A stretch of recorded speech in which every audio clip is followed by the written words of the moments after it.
Kata beliau, kata Habib Ahmad bin Zain ini, Ujur Sidin apa? Sa'ah fi talabil ilm, julusuka sa'ah fi talabil ilm khairun min ibadatil umr kullih. Kata beliau, 1 jam saja kita duduk di dalam majelis ta'lim ini itu melebihi daripada pahala ibadah seumur hidup kita. Bayangkan 1 jam aja. Bagaimana kalau kita gunakan 2 jam, 3 jam, 4 jam, 5 jam untuk menuntut ilmu? Pastinya pahala yang kita perdapati luar biasa banyaknya. Siapa yang bicara ini? Al-Habib Ahmad bin Zain Al-Habsyi. Habib Ahmad bin Zain Al-Habsyi ini seperti yang dikatakan oleh Al-Habib Abdullah bin Al-Haddad, beliau ini adalah secara ilmu zahirnya afqah minas Syafi'i, lebih alim daripada Imam Syafi'i di dalam ilmu zahir.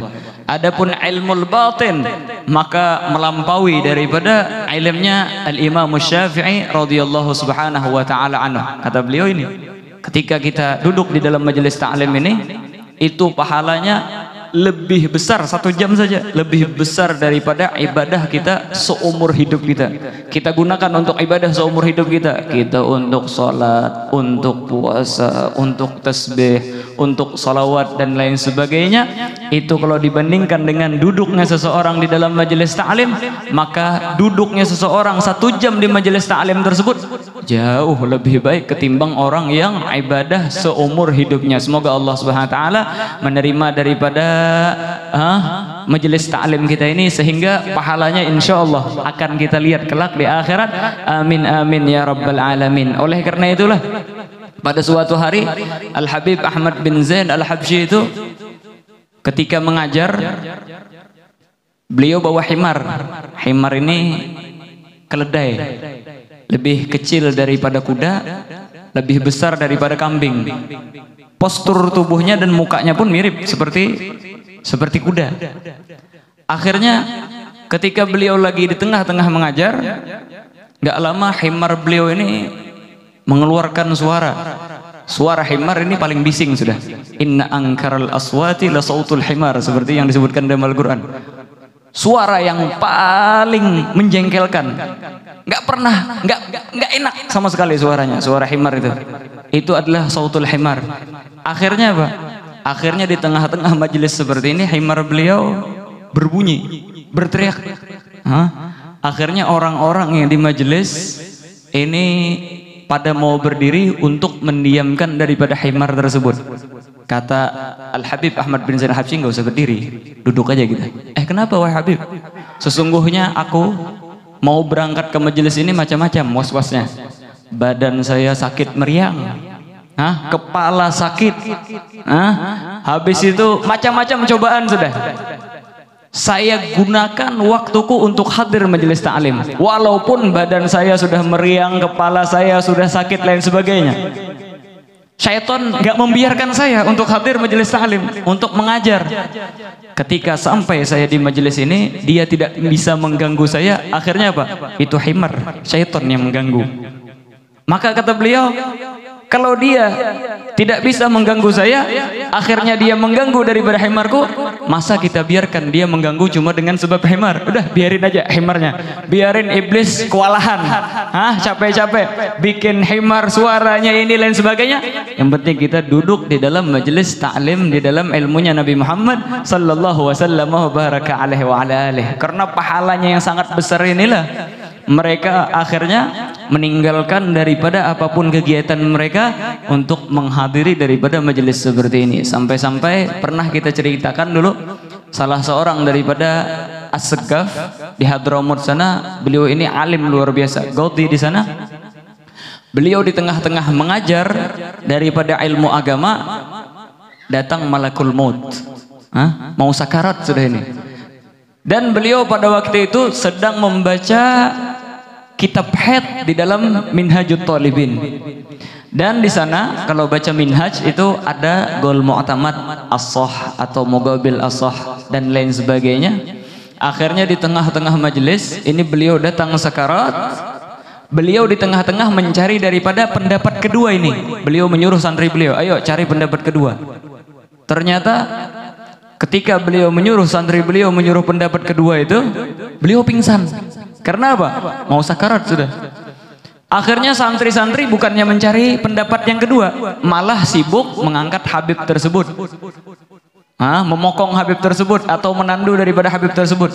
Akhirnya kata Habib tersebut, ketika dipokong dan diangkat, beliau pun terbangun. Ketika bangun apa? Kata beliau, sudahkah dapat pendapat yang kedua? Kata santri beliau, ini kita mencari pendapat kedua, entam sedang sekarat wahai Habib. Kami sedang sibuk mengangkatmu. Gimana kami sempat mencari daripada gol tersebut? Lagian ini pendapat adalah pendapat yang tidak mu'tamad. Dan ini masalah-masalah haid. Antum nggak bakalan ditanyain di akhirat. Antum nggak bakalan ditanyain di kubur nanti masalah haid ini. Nanti yang ditanyain marabbuka wa man nabiyyuka, nggak ada. Bagaimana darah perempuan ketika keluar haid? Apa saja warna darah dan lain sebagainya. Nggak ada pertanyaan seperti itu di dalam kubur. Maka kata Habib tersebut, dia memang benar. Nggak ada pertanyaan seperti itu di kubur. Tetapi kata beliau, saya ingin meninggal dunia di dalam keadaan menuntut ilmu, dan saya pengen termasuk di dalam golongan firman-Nya Allah Subhanahu wa taala, yarfa'illahu alladhina amanu minkum walladzina utul ilma darajat. Aku pengen masuk di dalam firman-Nya Allah SWT yang mengatakan dan memfirmankan bahwasanya Allah SWT mengangkat daripada derajat orang-orang yang beriman, dan orang-orang yang menuntut ilmu jauh lebih tinggi lagi derajat mereka. Sampai-sampai kata para ulama, setelah mereka teliti di dalam ahaditsun nabawiyah dan asar daripada ulama, ini derajat, satu derajatnya, ini kan beberapa derajat, satu derajatnya itu tidak bisa seseorang melewatinya kecuali perjalanan 700 tahun. Ini darajat, berapa tingkatan daripada derajat? Pastinya 700 kali berapa sudah di situ. Oleh karena itulah kata beliau, nggak jadi masalah ini pendapat nggak disebutkan atau nggak ditanyain di akhirat. Tapi apa? Saya termasuk di dalam firman Allah Subhanahu wa taala tersebut. Oleh karena itulah kita jangan malas-malas di dalam hadir majelis ta'lim. Janganlah kita, ujar orang Banjar tuh pengoler, hadir majelis seperti ini. Karena apa? Karena majelis seperti ini luar biasa pahalanya, luar biasa daripada ganjarannya, dan pastinya tidak ada yang bisa mengetahuinya kecuali mereka sudah meninggal dunia. Oleh karena itulah seperti yang pernah kita ceritakan bahwasanya salah seorang daripada anak perempuan daripada orang soleh meninggal dunia, ayahnya merasa sedih, akhirnya dikasih hiburan oleh Allah Subhanahu wa taala. Dia bermimpi dengan anak perempuannya yang meninggal tersebut. Akhirnya dia pun menanyakan kepada anak perempuannya tersebut, apa yang telah Allah Subhanahu wa taala balas dan ganjaran apa yang sudah engkau rasakan ketika di dalam kubur. Maka kata anaknya, alhamdulillah Allah Subhanahu wa taala telah melapangkan daripada kuburku. Allah Subhanahu wa taala telah menjadikan kuburku raudhah min riyadil jinan. Dan wahai ayahku, kata anak tersebut, antum gaumun ta'maluna walam ta'lamu. Kalian adalah kaum yang bisa beramal tapi nggak tahu apa ganjarannya. Nggak tahu kita. Coba kita hadir di sini, duduk di sini, tahu berapa pahala yang sudah diangkat sama Allah Subhanahu wa taala, berapa rahmat yang diturunkan oleh Allah Subhanahu wa taala. Terus apa? Wa nahnu, adapun kami, gaumun na'lamu walam na'mal. Kami adalah suatu kaum yang bisa mengetahui daripada balasan yang dibalas oleh Allah Subhanahu wa taala, tapi sayangnya satu, sudah tidak bisa lagi beramal baik. Inilah kata anak tersebut. Terus kata anak tersebut, wallahi ya abi lagaulu subhanallah wa bihamdih khairun minad dunya wa ma fiha. Setelah saya meninggal ini saya lihat pahala subhanallah wa bihamdih itu melebihi daripada dunia seisinya. Ayo kita lah kalau mau memiliki daripada dunia seisinya, nah kayak Pak, ini dunia seisinya aja nih, jangankan dunia seisinya, kita memiliki jorong dan seisinya aja luar biasa sudah sugihnya. Sawit-sawitnya, batu baranya, ampun kita seberatan luar biasa.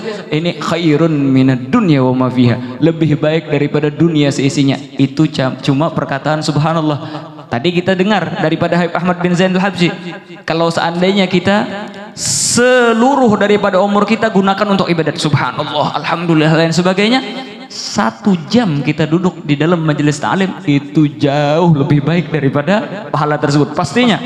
berapa daripada ganjaran yang diberikan oleh Allah SWT, berapa luasnya daripada surga yang telah disiapkan oleh Allah SWT terhadap orang-orang yang menuntut ilmu agama, terhadap orang-orang yang beriman kepada Allah SWT. Semoga kita termasuk daripada orang tersebut, akhirnya kita menjadi orang-orang yang kaya kelak di akhirat, diberikan oleh Allah SWT daripada kekayaan maupun daripada yang hissi ma'nawi. Amin ya rabbal alamin. Di akhir pertemuan kita kemarin, kita membahas tentang Majnun Laila. Majnun Laila ini, di musola apa semalam kita? Musola Taqwa. Membahas tentang Majnun Laila kita. Luar biasa. Majnun ini saking cintanya lawan Laila sampai disambat orang gila. Marartu 'ala diyari Laila. Uqabbilu dzal jidar wa dzal jidara. Wa ma hubbud diyar syaghafna qalbi walakin hubbu man sakana diyar. Dia melewati perumahan, lewat rumah orang lain sebagainya. Ketika lewat, nggak cuma sekedar lewat, dia sapu dindingnya, dia cium dindingnya. Ibaratnya nih nah, ke jorong, rumah orang di jorong sini tunggal butingan diciuminya. Kadang-kadang disambat orang kayak orang gila. Iya, nang disambati orang Majnun. Ini Majnun ini ngarannya guys sebenarnya. Di galeri Majnun, gila. Kenapa? Kelakuannya nang kayak orang gila.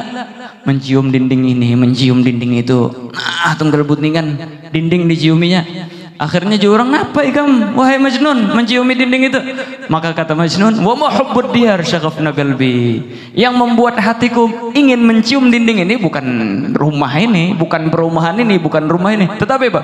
Walakin hubbu man sakanad diyar. Tetapi karena kecintaanku kepada orang yang berada di rumah tersebut, orang yang pernah tinggal di rumah tersebut, yaitu adalah Laila kekasihnya. Wah kata, dan kita ucapkan dan kita sebutkan kemarin bahwasanya Laila sama Majnun ini meninggal dunia nggak sempat kawin. Bahkan Laila setelah sepeninggal daripada Majnun dikawinin sama orang lain, dipaksa. Majnun meninggal dunia, kata Majnun, "Ini Laila kalau seandainya dia melewati daripada kuburku, niscaya aku akan menjawab daripada salamnya kalau dia mengucapkan salam kepadaku, dan dia bakalan langsung kena jantung, serangan jantung, meninggal dunia, dan dia akan ditanamkan di samping kuburku." Akhirnya ini cerita terdengar kepada setiap orang pernah mendengarnya. Akhirnya Laila kawin sama suaminya lewat pekuburan tersebut. Jar nang suami nang jar nang laki nih, bujur juga kah si guys nenek? Kadinya kawa, artinya sudah mati itu menjawab salam daripada Laila. Artinya Laila, "Sini ikam. Apa tadi? Coba bang ucapkan salam lawan Majnun dalam kubur nih." Menjawab kadanya ke salam. Sekalinya diucapkannya salam, "Assalamu alayka ya guys." Salam sejahtera atasmu wahai guys. Sekalinya dasar bujur, "Waalaikumsalam ya Laila." Ujar si Majnun di dalam kubur. Artinya, dan atasmu juga sejahtera. Langsung kena serangan jantung, meninggal dunia langsung si Laila. Dan jasadnya kadang dipindah. Akhirnya ditanam makan orang di samping daripada Majnun tersebut. Luar biasalah kecintaan daripada guys kepada Laila. Dan Laila sebenarnya memang cinta kepada guys tersebut. Sampai-sampai seperti yang kita ceritakan kemarin, ada ranting pohon yang tumbuh di atas dua kubur ini. Akhirnya ranting tersebut menyatu antara satu dengan yang lain, nang kayak lambang love nang orang wahini nih. Ayo. Akhirnya apa? Oleh karena itulah kata para ulama, wa kullun yadda'i bihubbi Laila wa lam tuqirru Laila bidzaka. Banyak daripada orang yang mengaku-ngaku cinta sama Laila, tapi enggak semua orang diakui kecintaannya oleh Laila. Nah, akhirnya seperti yang kita ceritakan kemarin, Laila ini sama Majnun dihadapkan kepada Allah SWT. Ternyata ketika dihadapkan, dosa keduanya diampuni oleh Allah SWT, dan keduanya dimasukkan oleh Allah SWT ke dalam surga. Akhirnya ketika ditanyakan kenapa, ternyata kata Allah SWT, untuk sebagai hujjah ataupun dalil bagi orang-orang yang mengaku cinta kepada Allah Subhanahu wa Ta'ala dan Rasulnya. Ketika orang mengaku cinta kepada Allah SWT, dibandingkan dengan cintanya Majnun kepada Laila. Kalau seandainya kecintaan kita kepada Allah SWT dan Rasulnya kurang daripada kecintaan Majnun kepada Laila, berarti kecintaan kita masih kurang kepada Allah Subhanahu wa taala jalla jalaluhu wa ta'ala. Inilah makna daripada hadis yang disebutkan oleh para ulama ketika Rasulullah SAW duduk dengan beberapa sahabat dan Sayyidina Umar. Akhirnya ditanya, wahai Sayyidina Umar, bagaimana kecintaanmu terhadapku? Maka kata Sayyidina Umar, sesungguhnya engkau adalah orang yang aku cintai selain daripada hartaku. Maka kata Rasulullah SAW, belum. Oh, lebih cinta daripada hartaku dan anakku bahkan? Oh, belum. Akhirnya kata Sayyidina Umar, lebih cinta daripada diriku sendiri. Maka kata Rasulullah SAW, al-an ya Umar, sekaranglah baru benar-benar cintamu kepadaku. Hakadha an-Nabi Muhammad sallallahu alaihi wasallam baraka alaih. Beginilah cara kita mencintai Nabi Muhammad SAW. Oleh karena itulah Sayyidatuna Khadijah bagaimana? Habis harta beliau gunakan untuk kecintaan kepada Nabi Muhammad SAW. Beliau punya pangkat, punya wibawa di kalangan orang Quraisy, beliau gunakan untuk mendapatkan daripada kecintaan Nabi Muhammad sallallahu alaihi wasallam baraka alaihi wa ala alihi. Sampai-sampai diceritakan di manaqib Sayyidina Khadijah itu, Rasulullah SAW ketika dihasar atau ditawan di dalam Syi'ab tidak boleh keluar, diboikot. Padahal Sayyidatuna Khadijah itu nggak masuk di sana. Dan beliau pada waktu itu umur sudah di atas 50. Ketika mendengar Rasulullah SAW diboikot, padahal beliau nggak diboikot, beliau tidak rela memakan daripada makanan yang enak, meminum daripada minuman yang enak, santai di rumah, sedangkan Rasulullah SAW diboikot di dalam Syi'ab tersebut. Akhirnya beliau keluar dari rumah beliau untuk bersama dengan Nabi Muhammad sallallahu wasallam wa baraka alaihi wa ala alihi. Sayyidina Abu Bakar Siddiq, beliau rela dibunuh, beliau rela menghabiskan hartanya demi Nabi Muhammad sallallahu alaihi wasallam baraka alaihi wa ala alihi. Sayyidina Ali karramallahu dan lain sebagainya daripada para sahabatnya Nabi Muhammad sallallahu alaihi wasallam dan para tabi'in. Kenapa sih mereka cintanya luar biasa dengan Nabi Muhammad SAW? Oh, karena Nabi Muhammad SAW juga luar biasa kepada kita cintanya. Sampai-sampai ketika peperangan, ketika beliau sebelum di Isra dan di Mi'rajkan, beliau ketika meninggal Sayyidatuna Khadijah, meninggal daripada paman beliau Abi Thalib, beliau hijrah ke Taif, tetapi orang-orang Taif nggak ada yang nerima, dilempari dengan batu dan lain sebagainya, sampai-sampai tumit beliau berdarah. Akhirnya Pak, Allah Subhanahu wa taala menurunkan atau mengirim daripada 2 malaikat gunung. Untuk apa? Untuk supaya gunung tersebut diangkat dan dihempaskan di atas penduduk Taif. Maka kata Rasulullah SAW, jangan. Karena apa?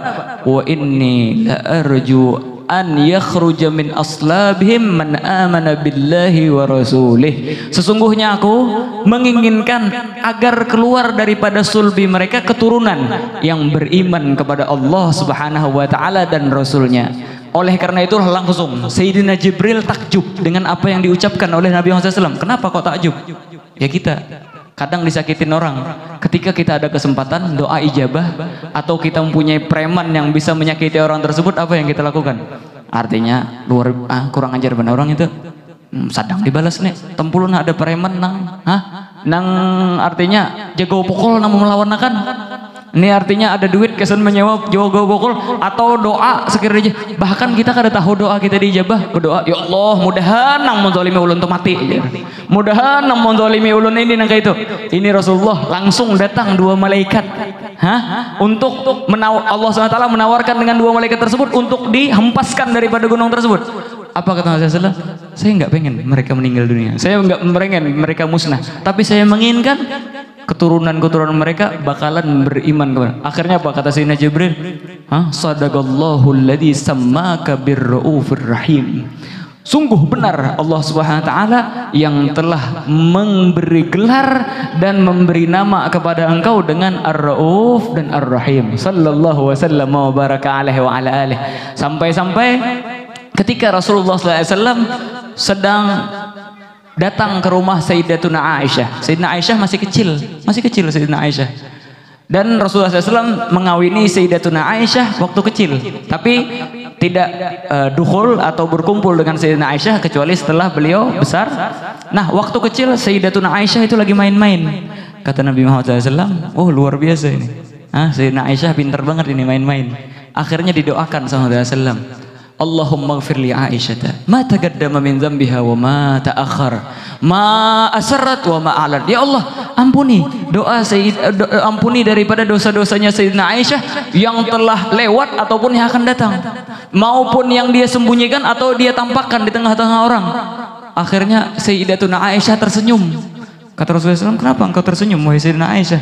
Maka kata Sayyidina Aisyah, gimana enggak senyum, gimana enggak senang kalau saya didoakan oleh Nabi Muhammad sallallahu wasallam baraka alaihi wa alihi. Maka kata Rasulullah SAW, ketahuilah wahai Aisyah, sesungguhnya ini doa adalah doa yang selalu aku ucapkan dan aku panjatkan kepada Allah Subhanahu wa taala setiap akhir sulus minal lail, akhir sepertiga daripada malam, untuk kepada umat-umatku, dan aku mendoakan kepada mereka, Allahumma ighfir li ummati ma taqaddama min dzambihim wa ma ta'akhkhar wa ma asarrahum wa ma a'lanahum. Ya Allah, ampunilah daripada dosa-dosa umatku yang telah lewat ataupun yang akan datang, yang mereka sembunyikan ataupun yang mereka tampakkan ke halayak orang banyak. Sampai-sampai ketika Isra dan dimi'rajkan dan dihadapkan kepada Allah Subhanahu wa taala, Allah Subhanahu wa taala ketika Rasulullah SAW mengucapkan at-tahiyyatul mubarakatuh salatu thayyibatullah, kata Allah Subhanahu wa taala, assalamualaikum ayuhan nabiyyu warahmatullahi wabarakatuh. Rasulullah SAW tidak lupa kepada kita. Akhirnya Rasulullah SAW membawa kita di dalam salam, di dalam kesejahteraan, assalamu alaina wa ala ibadillahi salihin, sampai ketemu Allah SWT gak lupa sama kita. Bayangkan bagaimana perhatiannya Nabi Muhammad SAW kepada para umatnya. Kita kadang kalau ketemu sama idola kita aja, siapa idola kita misalnya, artis fulan, beli tiket katanya untuk mengemui artis fulan tersebut. Ketika kita bertemu dengan artis fulan tersebut, mungkin lupa sudah sama anak kita, lupa sudah sama istri kita, lupa apalagi sama jiran tetangga kita. Apa? Tanda tangan di sini, tanda tangan di sini. Apa? Yang kita gunakan waktu kita untuk cuma mengedepankan diri kita dan melupakan orang lain. Sedangkan Rasulullah SAW tidak pernah lupa daripada umat-umatnya. Oleh karena itulah para malaikat asyhadu an la ilaha illallah wa asyhadu anna Muhammadur Rasulullah. Oleh karena itulah disebutkan bahwasanya salat ini mi'rajul mukminin, adalah mi'rajnya para orang-orang beriman.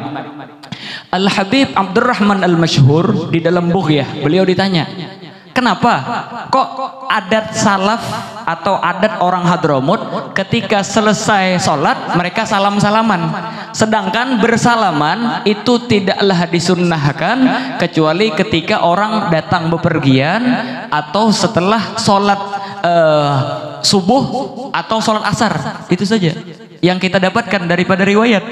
Sedangkan orang Hadramut setiap 5 waktu mereka salam-salaman, sedangkan mereka enggak musafir dan lain sebagainya. Maka kata Al-Habib Abdurrahman Al-Masyhur di Bughyah menyebutkan bahwasanya iya, mereka enggak safar secara, mereka enggak bepergian secara badan, tetapi ketika mereka sholat mereka pergi, bepergian menghadap Allah Subhanahu wa taala, bepergian mengingat daripada Nabi Muhammad SAW, bepergian dan mi'raj kepada Allah Subhanahu wa taala. Akhirnya ketika mereka salam seakan-akan mereka pulang daripada perjalanannya. Oleh karena itulah seakan-akan mereka datang dari perjalanan, yaitulah perjalanan rohaniyah. Akhirnya mereka disunnahkan dan dianjurkan untuk bersalam-salaman antara satu dan yang lain. Wah, kata daripada para ulama salaf kita. Lihat aja di Bughyatul Mustarsyidin disebutkan masalah ini. Ini Rasulullah SAW sampai-sampai diceritakan di dalam tafsir bahwasanya Rasulullah SAW ini selalu mengingat daripada umatnya, mengingat terus daripada umat. Akhirnya kata Allah Subhanahu wa taala, ya udah gini aja sudah, karena engkau selalu mengingat daripada umatmu, aku serahkan daripada urusan umatmu kepadamu. Ayo, sampai-sampai Allah SWT mau menyerahkan urusan umat kepada Rasulullah SAW. Kata Allah SWT, udah ikam aja sudah ngurusi. Soalnya ikam ini sedikit-dikit minta sekira umat nangka ini, sedikit-dikit nangka ini, sedikit ini lain sebagainya. Bagaimana Allah SWT melihat kegusaran dan kegundahan Rasulullah SAW cuma kepada para umatnya Nabi Muhammad SAW. Sampai mau meninggal dunia, beliau mengatakan ummati, ummati. Udah, kata Allah SWT, udah urusan umatmu aku serahkan kepadamu. Akhirnya apa? Kata Rasulullah SAW, ini cerdiknya Nabi Muhammad SAW lah. Akhirnya apa kata Rasulullah SAW? La ya Allah, enggak. Kenapa? Engkau arham bi ibadika minni, sesungguhnya engkau pastinya lebih jauh sayang kepada hamba-hambamu yang engkau ciptakan ketimbang aku.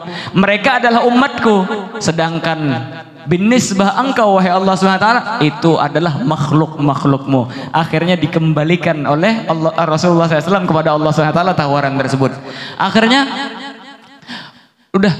kata Allah SWT, terus apa yang engkau pinta daripada perkara umatmu? Maka kata Rasulullah SAW, sesungguhnya aku menginginkan annaka lan takhdzulani fi ummati. Engkau tidak menjatuhkan daripada kehormatan umatku. Mereka tidak disia-siakan dan diterlantarkan olehmu wahai Allah Subhanahu wa taala. Akhirnya diturunkan daripada firman Allah Subhanahu wa taala, wala sawfa yu'tika rabbuka fatarda. Inilah daripada sebab turunnya ayat wala sawfa yu'tika rabbuka fatarda. Radhiyallahu wa sallallahu wa sallama wa baraka alaihi wa ala alihi. Hakadha Nabi Muhammad SAW. Oleh karena itulah ini penyebab mereka kenapa mencari daripada kecintaan Nabi Muhammad SAW. Karena Rasulullah SAW luar biasa cintanya kepada umat-umatnya. Dan orang-orang yang mempunyai kaitan dengan Rasulullah SAW, pastinya mereka tidak akan dirugikan oleh Allah SWT, tidak akan dicampakkan oleh Allah Subhanahu Wa Taala. Sampai-sampai dulu Sayyidina Al-Faqih Al-Muqaddam, beliau punya khodam. Sayyidina Al-Faqih Al-Muqaddam ini punya khodam, punya pembantu. Pada suatu hari pembantu ini bepergian ke tempat yang jauh. Ketika bepergian ke tempat yang jauh, orang dulu nggak ada kapal, nggak ada pesawat, nggak ada kapal terbang ini. Mereka berjalan dan bepergian memakai kapal. Akhirnya terdengar kabar bahwasanya kemarin kejadian bencana alam, tsunami di tengah laut. Dan akhirnya kapal tersebut terdengar kabar bahwasanya sudah pecah dan karam. Maka orang-orang pun mengatakan bahwasanya setiap daripada orang yang berlayar itu meninggal dunia. Akhirnya salah seorang daripada keluarga pembantu tersebut datang kepada Faqih Muqaddam. Wahai Faqih Muqaddam, bagaimana keadaan daripada pembantumu itu, suamiku? Maka kata Faqih Muqaddam, tunggu sebentar. Faqih Muqaddam memejamkan mata sebentar. Habis itu beliau membuka mata. Kata beliau, suamimu masih hidup, keluarga kalian masih hidup. Oh, kapal pecah, orang semua sudah meninggal. Kata Faqih Muqaddam, dia belum meninggal dunia. Akhirnya setelah seling beberapa tahun, memang benar suaminya datang. Akhirnya mereka pun bingung, luar biasa ini Faqih Muqaddam, tahu orang ini meninggal ataupun tidak. Akhirnya orang keluarganya pun datang kepada Faqih Muqaddam. Wahai Faqih Muqaddam, gimana kok engkau tahu? Maka kata Faqih Muqaddam, saya ketika memejamkan mata, saya survei bagaimana surga, keadaan surga, dan saya lihat-lihat di surga keliling, nggak ada khodam gue itu, dan khodam gue itu pasti masuk surga. Ketika saya tidak menemui di surga, berarti orangnya masih hidup. Wah, kata radhiyallahu subhanahu wa ta'ala anhum. Inilah orang-orang yang cinta kepada Rasulullah SAW, orang-orang yang punya kaitan dengan mereka, dengan kaitan darah, kaitan ilmu, kaitan kecintaan, kaitan ini dan sebagainya. Allah subhanahu wa ta'ala tidak akan mencampakkan, tidak akan merugikan daripada orang-orang yang cinta kepada Nabi Muhammad sallallahu wasallam wa baraka alaihi wa ala alihi. Semoga dengan perkumpulannya Allah subhanahu wa ta'ala memberikan kita kecintaan kepada Nabi Muhammad SAW, menumbuhkan daripada kecintaan tersebut terus bertambah kepada Nabi Muhammad SAW, baraka alaihi wa ala alihi. Amin amin ya rabbal alamin. Nah, kenapa kok kita menyebutkan dari awal ini tentang kecintaan kepada Rasulullah SAW? Karena ini adalah bulannya Nabi Muhammad SAW, bulan bersalawat kepada Nabi Muhammad SAW, bulan yang dianjurkan agar kita banyak-banyak mengucapkan kepada Nabi Muhammad SAW. Karena di bulan ini diturunkan daripada firman-Nya Allah Subhanahu wa taala, innallaha wa malaikatahu yusholluna 'alan nabi ya ayyuhalladzina amanu shallu 'alaihi wa sallimu taslima. Di bulan inilah diturunkan oleh Allah Subhanahu wa taala daripada ayat tersebut, yang mana Allah Subhanahu wa taala di sini menceritakan kepada kita bahwasanya apa? Aku yang menciptakan Nabi Muhammad. Para malaikatku yang tidak pernah berbuat dosa, kami berdua, kami dan aku dan para malaikatku salawat ke Rasulullah SAW. Baru kata Allah SWT, kalau kalian tahu aku bersalawat, para malaikat bersalawat, Hah? Ya ayyuhalladzina amanu sallu alaihi wasallimu taslima. Wahai orang-orang yang beriman, kalau sudah tahu seperti itu, perbanyaklah salawat kepada Nabi Muhammad sallallahu wasallam wa baraka alaihi wa ala alihi. Oleh karena itulah kita harus memperbanyak salawat kepada Nabi Muhammad SAW. Apakan lagi orang-orang yang banyak salawat kepada Nabi Muhammad SAW, Allah subhanahu wa ta'ala akan mengharamkan daripada jasadnya daripada neraka. Allah subhanahu wa ta'ala akan mempermudah daripada segala urusannya. Sallallahu wasallam wa baraka alaihi wa ala alihi. Inilah bulannya. Kalau kita mau memperbanyak daripada salawat, pastinya memperbanyak salawat tidak tertentu di bulan Sya'ban, tetapi bulan Sya'ban ini adalah bulan yang lebih lagi kita dianjurkan untuk bersalawat kepada Nabi Muhammad sallallahu wasallam wa baraka alaihi wa ala alihi. Untuk supaya apa? Supaya amal perbuatan baik kita, dosa-dosa kita diampuni oleh Allah Subhanahu wa taala. Amal perbuatan baik kita diangkat oleh Allah Subhanahu wa taala. Apakan lagi ini sudah dekat nisfu Sya'ban ini. Yang mana di nisfu Sya'ban ini adalah waktu yang mana Allah Subhanahu wa taala menyerahkan daripada tulisan daripada ajal seseorang, daripada rezeki seseorang, daripada apapun kadar baik dan buruk seseorang pada malam nisfu Sya'ban tersebut. Dan sebagaimana disebutkan di dalam Kanzin Najah was Surur, bahwasanya Allah Subhanahu wa taala bisa saja merubah kapan saja daripada takdir seseorang sebelum catatannya dikasih sama malaikat.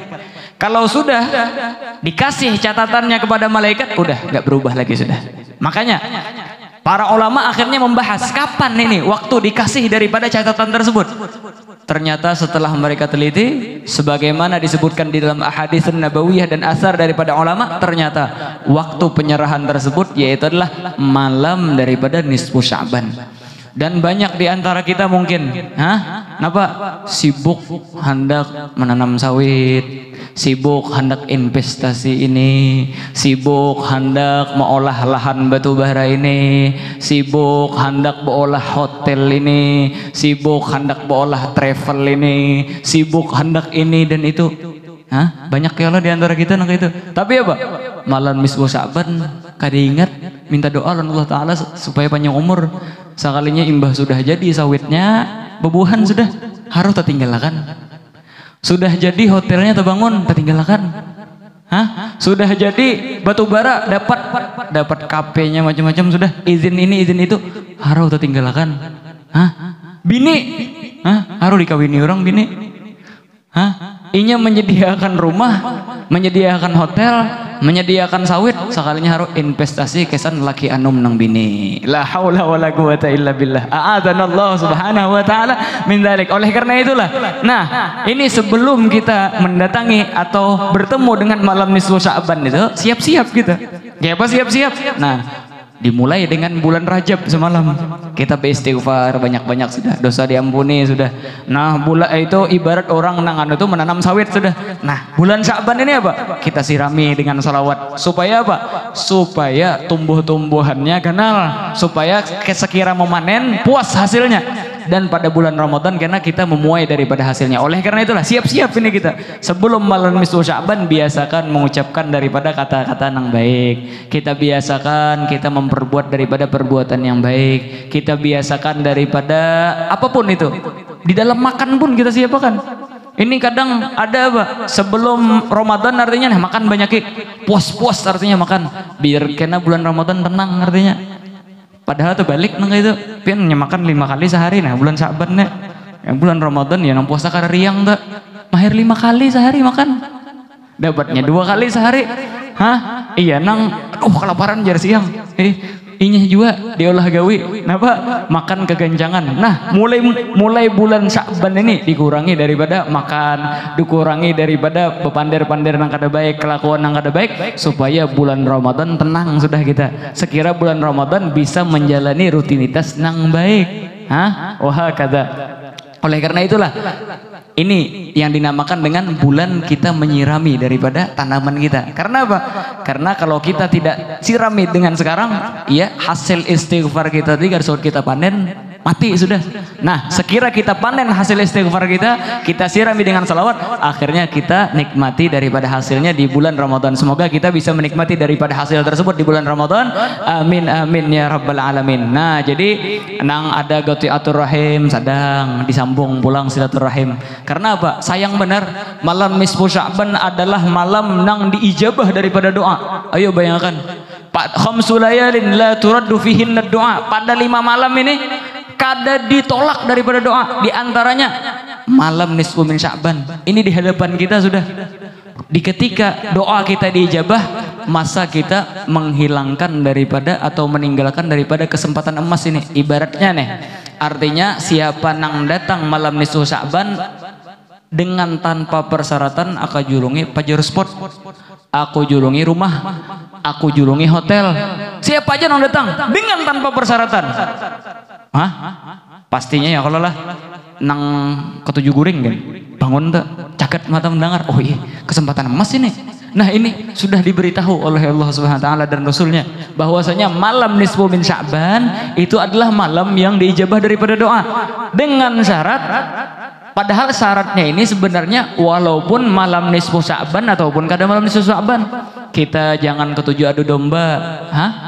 Ini kita seben hari itu yang ketujuh adu domba, walaupun kada malam nisfu Sya'ban kada baik, menyakiti hati orang. Kita ada ketujuh mengambil pajak lawan orang, ketujuh menggawi riba, lain sebagainya. Ini perkara yang diperintahkan kita di keseharian kita. Nah, malam nisfu Sya'ban orang-orang yang kada menjalani daripada rutinitasnya yang seharusnya dia kerjakan tidak diterima oleh Allah Subhanahu wa taala jalla jalal. Oleh karena itulah itu sadang sudah nang begawi riba ampe, nang pernah mengambil hak orang sadang dibolehkan, nang suah mendodos sawit orang sadang ampe sudah. Amunnya ada duitnya bolehkan, amunnya kada minta halal minta ridho, nang suah ini lain sebagainya daripada perbuatan yang baik diampihi daripada gawian tersebut. Nah, pada malam nisfu Sya'ban itulah waktunya kita berdoa. Dan kata para ulama, pada malam nisfu Sya'ban itu dianjurkan kita membaca Yasin 3 kali. Doanya macam-macam ini. Ada nang dinagal dari fulan, ada yang dinagal dari fulan, ada yang dinagal dari ulama fulan. Dan kata sahibul kanzil najah wa surur, doa nang paling baik pada malam nisfu Sya'ban tersebut ketika kita membaca Yasin 3 doa ini. 3 Yasin dengan doa nang berbeda-beda caranya nang kayak ini. Siapa Habib Hasan nih? Habib Hasan ini anaknya Habib Abdullah bin Al-Haddad. Abdullah bin Haddad itu bisa anak Hasan ngarannya. Ini luar biasa alimnya, luar biasa kewaliannya. Sampai-sampai diceritakan oleh Syekh Al-Imamun Nabhani ketika menerangkan daripada penjaga-penjaga magam Rasulullah. Syekh Saman Al-Madani yang sering kita dengar, yang kita baca manakibnya. Sidin ini ketika mendengar Habib Hasan, anaknya Habib Abdullah Haddad datang ke Madinah, Sidin hadangi, ma ambil tabarruk lawan Habib Hasan ini.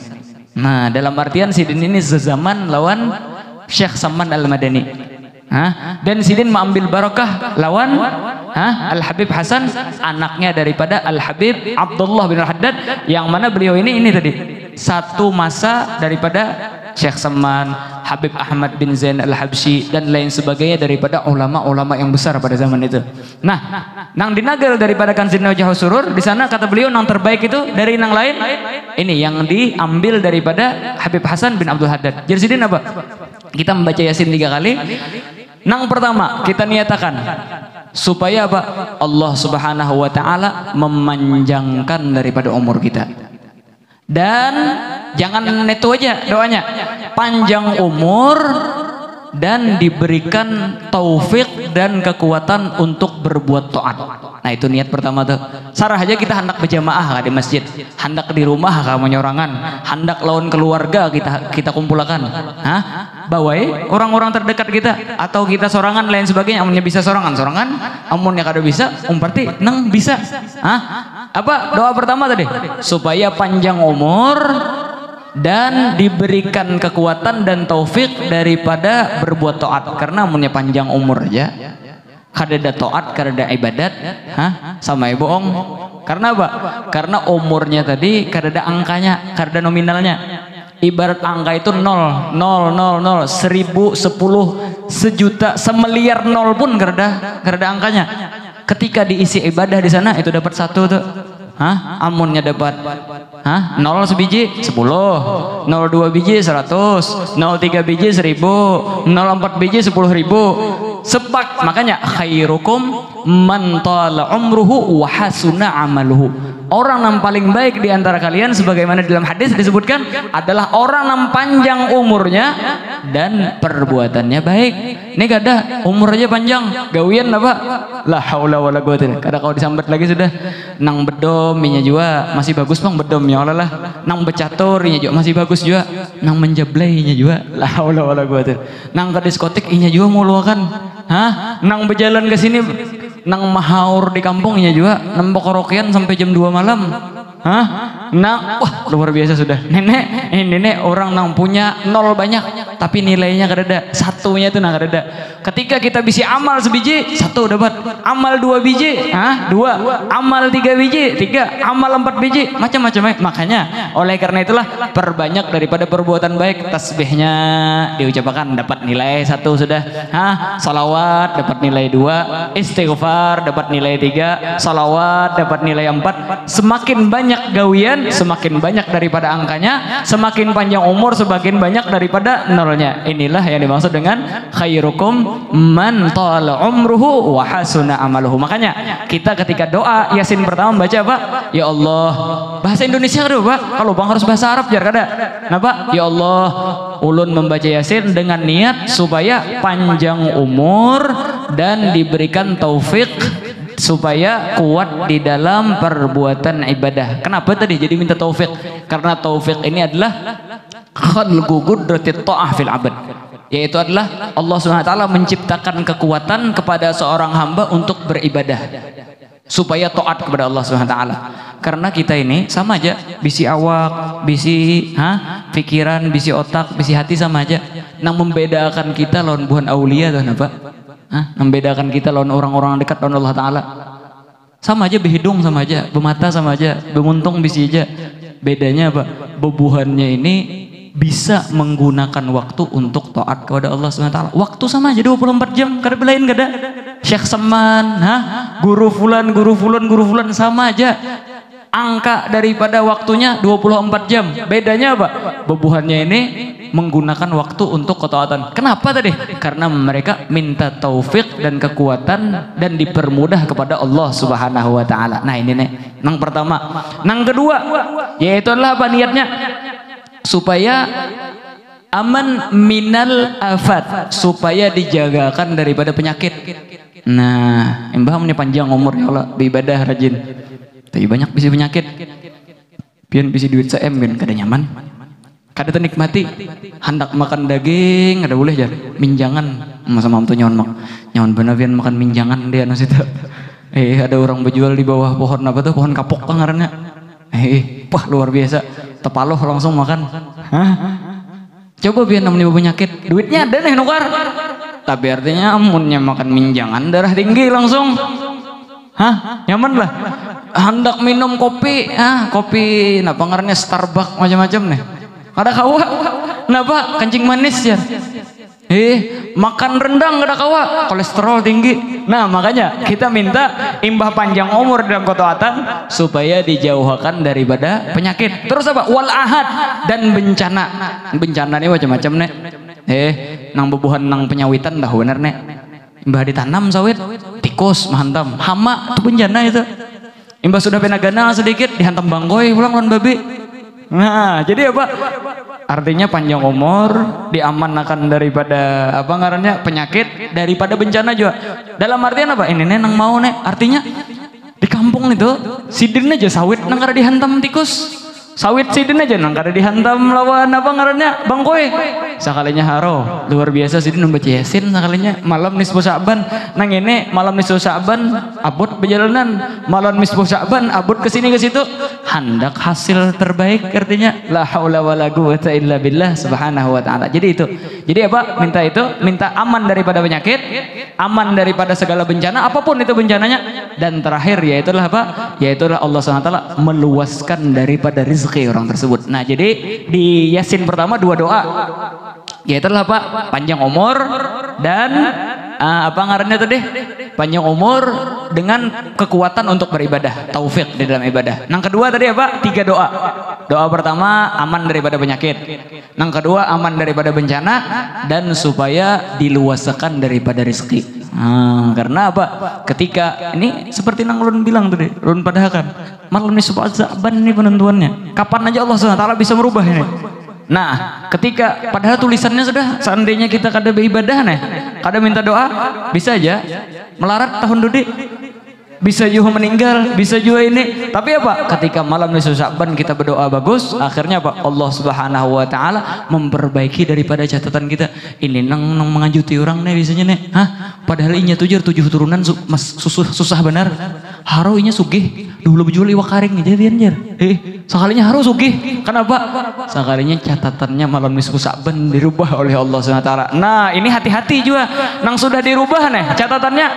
Tahun dudi sedang ingat-ingat nih. Kalau pindah dirubah pulang catatannya, ya nang tak ada bangkrut jar. Wal iyadzubillah subhanallah. Oleh karena itulah adat di Hadramut amunnya hari nisfu Sa'ban nih, bulan nisfu Sa'ban mereka memakai pakaian hijau. Ulun kada berjualan lah inilah. Kalau iklan berjualan nih jar. Sidin pakai pakaian hijau kada. Jadi apa? Mereka memakai pakaian hijau. Kita lihat bubuhan ulama-ulama kita, Habib Omar, Habib Salim, Habib Alwi dan sebagainya, memakai pakaian hijau. Ulun nih melihat nang pena aneh-aneh itu pena berlain nih hari ini. Betakun aja lah lo dulu tuh. Kritis sedikit betakun. Jadi jurulun kan apa nih bukan orang Hadramut nih amunnya nisfu Sa'ban pakaian serba hijau kecuali imamah atau kopiah bubuhannya memakai putih. Dalamnya pun imbahnu hijau juga kopiah dalamnya nih. Jadi jurbuhan guru sana ika melihatlah daun dah. Amunnya warnanya kuning atau hirang, berarti daunnya mati. Artinya, tapi amunnya daunnya hijau berarti subur saja. Ibarat orang bertanaman daun hijau. Dalam artian apa? Amunnya kita memakai pakaian hijau lain sebagainya, kita tafaul lawan Allah SWT. Semoga dengan memakai daripada sesuatu yang hijau, Allah SWT menghijaukan daripada umur kita, panjang umur akhirnya, menghijaukan daripada rezeki kita, akhirnya luas daripada rezekinya, menghijaukan daripada kadar daripada baik ataupun buruk daripada Allah SWT. Jadi buahnya memakai pakaian hijau siapa aja, amunnya kada percaya pian tulak ya ke sana atau minta foto. Nah, ini orang parak dan nisfu Sa'ban anu pang video kan orang kayak beri sambal sana bukan habaib pasti seberatan memakai daripada pakaian hijau. Bahkan bukan santri dulu ada nang pakai baju coklat ditakur oleh Habib Alwi. Dulu Habib Alwi ini kemanakan Habib Salim atau anak Habib Hasan, apa izin pakai baju coklat? Handap umur sebenarnya peribahasanya nih. Yasin ganti baju, pakai pakaian yang hijau Yasin. Supaya apa? Supaya diperbaiki daripada catatannya tersebut. Wah kata. Nah, 2 sudah ya Allah, 6 terakhir. Yaitu adalah apa? Doanya ghina anin nas atau ghinal galab. Hati kita sugih. Kada berkaitan non manusia. Karena pian sesugih napa aja, sepanjang apa aja umur kada ada penyakit. Amunnya ada kaitan nasih lawan manusia mau aja kepala tuh. Lihat aja bubuhan nang DPR, nang anak jadi camat, nang jadi pembakal, nang jadi presiden dah. Apa mau kepalanya? Ini sugih bener tuh dah nih. Biar namunnya hendak jadi bupati jadi anu tuh habis MM-an doang tuh keluar tuh. Ada yang sampai gila imbah tuntung kada terpilih. Kenapa? Duit banyak jor-joran dah. Padahal aja hanya disimpan nih Allah duit nang M tadi. Kesan ibadahnya kada terpikir ibadah lagi sudah. Nang mencari dunia aja tadi. Akhirnya apa? Ini berkaitan dengan manusia. Pilihlah nomor ini, pilihlah nomor 2, nomor ini, nomor 3, nomor 4, nomor 5. Apa? Kada ada kekayaan hati daripada manusia ini. Ya Allah, mudahan artinya. Mudahan terpilih, mudahan ini, mudahan itu. Lain sebagainya lagi. Kadanya itu aja, Bang. Banyak kayak lagi. Mbah Nu ada orang pagi-pagi tulak ke warung nukar untuk nih. Lalu nukar kopi. Datang belang kayak orang sugih. Datangnya belang. Kenapa kisahnya menjulungi untuk lawan kopi lawan orang sugih tadi. Nya maksudnya kadanya hendak memakani orang sugih tadi Bang untuk. Tapi kenapa? Artinya menjulungi untuk nah melihat seorang pena baik bisa diamplokinya boleh. Ini apa nih? Hati kada kaya lawan manusia. Datang duduk. Nah, ada hadiah sedikit, nah rezeki berlebihan sedikit, nah artinya barangnya untuk lon rokok, nah lon pengernya kopi artinya. Oh iya kah, makasih banyak. Dudukan bebanderan setengah jam.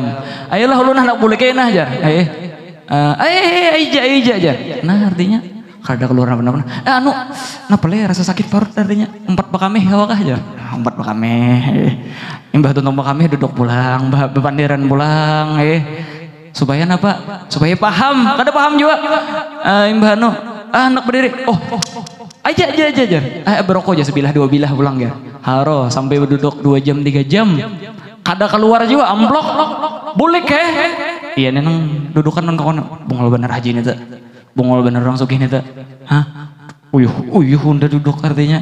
2 jam 3 jam haro kada membarin apa-apa. Mahati artinya barangnya keluar 1 juta 2 juta amplok. Haula wala. Ini apa nih? Ini hati kada kaya daripada manusia. Nah, minta kita oleh Allah Ta'ala agar jangan sampai hati kita berkaitan dengan manusia. Karena apa? Amunnya hati kita tuh berkaitan dengan manusia. Kenapa? Sakit hati ujung-ujungan. Enggak itu deh. Lalu sakit hati haro sampai bertambah jadinya menyambati, sudah sakit hati menyambati orang pulang, hibah pulang, ini lain sebagainya. Gara-gara apa? Ada kaitan dengan manusia. Makanya kalau kita meminta jangan dulu manusia. Minta kepada manusia sakit hati. Minta sama Allah Subhanahu wa taala. Allah Subhanahu wa taala tahu daripada keadaan hati kita. Makanya ulun sudah kisahkan ya Allah bahari kisah apa? Sayyidina Hasan terlambat kiriman dari Muawiyah. Sayyidina tulis saya surat, wahai Muawiyah artinya napa nih kiriman pena terlambat nih bulan ini. Bobohan fugara masakin sudah mahadang. Hendak minta bagiannya. Imbah ditulis, guring dianak di bawah bantal tulisan tadi. Temimpi Rasulullah malamnya. Wahai cucuku, ya Rasulullah. Napa nih kamu tulis tuh? Ujar Sayyidina Hasan, artinya nih kiriman terlambat Sayyidina Muawiyah. Ulun kirimnya, sekira hancap mengirimi, ya Rasulullah. Isok bangun guring, rapid tulisan tuh. Jangan dikirim ke Muawiyah. Malam ini aku ajarkan ikam doa, nang mana apabila ikam berdoa dengan doa ini setelah selesai 5 waktu, aku berikan ikam kekayaan yang lebih. Akhirnya apa? Bangun guring sin rapid, sembahyang subuh sin amalakan. Iya nang doa nang semalam ya Allah. Allahumma gdzib fi qalbi raja'ak wa qta'a raja'i amman siwak hatta la arju ahadan ghairak. Apa isi doa ini artinya? Allahumma gdzib fi qalbi raja'ak. Ya Allah, tanamkanlah di hati dan di sanubari ulun ini pengharapan kepadamu. Jadi mengharap sama Allah SWT. Terus wa qta'a raja'i amman siwak, dan putuskanlah pengharapanku selain daripada engkau wahai Allah Subhanahu wa taala. Hatta la arju ahadan ghairak, sehingga aku tidak mengharap kecuali kepada engkau wahai Allah Subhanahu wa taala. Apa doa ini isinya? Supaya hati kita terkaya daripada manusia. Akhirnya diamalkan sidin, habis subuh, habis duhur, habis asar, habis maghrib, kada sampai 24 jam lagi datang surat dari siapa? Dari Muawiyah. Awalnya Sidin nak mengirim surat, kada jadi. Muawiyah nak mengirim surat. Kenapa jadi Muawiyah? Wahai Sayyidina Hasan, artinya minta maaf bener nah kiriman terlambat. Nah artinya karena terlambat, nang awalnya 20.000 dinar, aku lipat gandakan jadi 40.000 dinar. Dan karena keterlambatanku ini dan permohonan maafku, aku lipat gandakan kada bulan ini aja sampai bulan-bulan seterusnya. Wah kata. Nah jadi amalkan gitu ya kalau sebahagian sudah mengamalkan nenek. Insyaallah kita bisa mengamalkan daripada doa tersebut. Ini doa langsung diajarkan oleh Nabi Muhammad SAW kepada Sayyidina Hasan, cucu beliau radhiyallahu subhanahu wa ta'ala anhu. Nah jadi apa niatnya tadi? Ghina anin nas atau ghinal qalb. Yang terakhir yaitu apa? Husnul khotimah, supaya Allah Subhanahu wa taala mewafatkan kita dan menjadikan kita ketika meninggal dunia di dalam keadaan husnul khotimah. Semoga Allah Subhanahu wa taala memanjangkan umur kita, diberikan kekuatan di dalam berbuat taat, diselamatkan daripada segala penyakit, daripada segala bencana, dan Allah Subhanahu wa taala meluaskan daripada rezeki kita.